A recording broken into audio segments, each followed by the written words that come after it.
నరుని ఆయువు గడ్డి వలెనున్నది. అడవి పువ్వు పూయునట్లు వాడు పూయును, దాని మీద గాలి వీచగా అది లేకపోవును. కీర్తనలు 103 15, 16 ప్రేమైనటువంటి దేవుని బిడ్డలారా, ఈ ఉదయకాల సమయంలో ఈ వాగ్దానం ద్వారా దేవుడు నీతో మాట్లాడుతూ ఉన్నాడు. ఇప్పుడు గతించిపోతాయో తెలియనటువంటి జీవితాలు మన జీవితాలు. అయితే ఇలాంటి జీవిత విధానంలో జీవిస్తున్నటువంటి మనతో ఈ వాగ్దానం ద్వారా దేవుడు మాట్లాడుతూ ఉన్నాడు. ఎందుకు మన జీవితాల్లో ఎన్నో కక్షలు, ఎన్నో ప్రతీకారాలు, ఎన్నో పగలు పెంచుకొని మన జీవితం ఈ లోక పాపంలో జీవిస్తున్నటువంటి జీవితంలో నువ్వు ఉన్నట్లయితే మరణించిన తర్వాత 2 మార్గములు కలవు.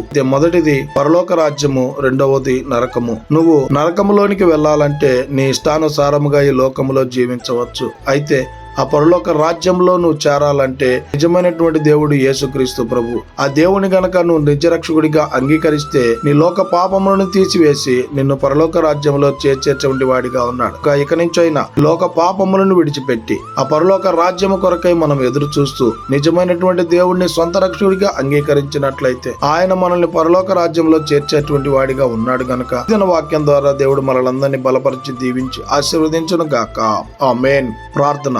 మమ్మల్ని మిక్కిలిగా ప్రేమిస్తున్న ప్రియ పరలోకమందున్న మా తండ్రి, మీకే కోట్లాది వందనాలు, స్తుతి స్తోత్రాలు ప్రభా. ఈ ఉదయకాల సమయంలో ఈ వాగ్దానం ద్వారా మీరు మాతో మాట్లాడినందుకై మీకే కోట్లాది వందనాలు, స్తుతి స్తోత్రాలు. అవును తండ్రి, నరుని ఆయువు ఏ పాటిది ప్రభా? గడ్డి వలె పూయును, అది గాలికి చెదరకొట్టబడి రాలిపోవును ప్రభా. అవును తండ్రి, అలాంటి జీవిత విధానంలో మేము జీవిస్తుండగా తండ్రి అయా, మాలో ప్రతి పాపమును కడిగివేయమని, మాలో ప్రతి పాపమును తీసివేయమని, మిమ్మల్ని సొంత రక్షకుడిగా అంగీకరించుటకు కృప చూపించమని, మీ పరలోక రాజ్యంలో మమ్మల్ని చేర్చుకోవని ప్రార్థన చేస్తూ అయ్యా, మమ్మల్ని అందరినీ మీ కృపగల హస్తాలకు అప్పచెప్పుకుంటూ కృపనే కోరుకుంటూ యేసుక్రీస్తు పరిశుద్ధ నామాన్ని అడిగి మరి ప్రార్థన చేస్తూ వేడుకుంటున్నాము తండ్రి.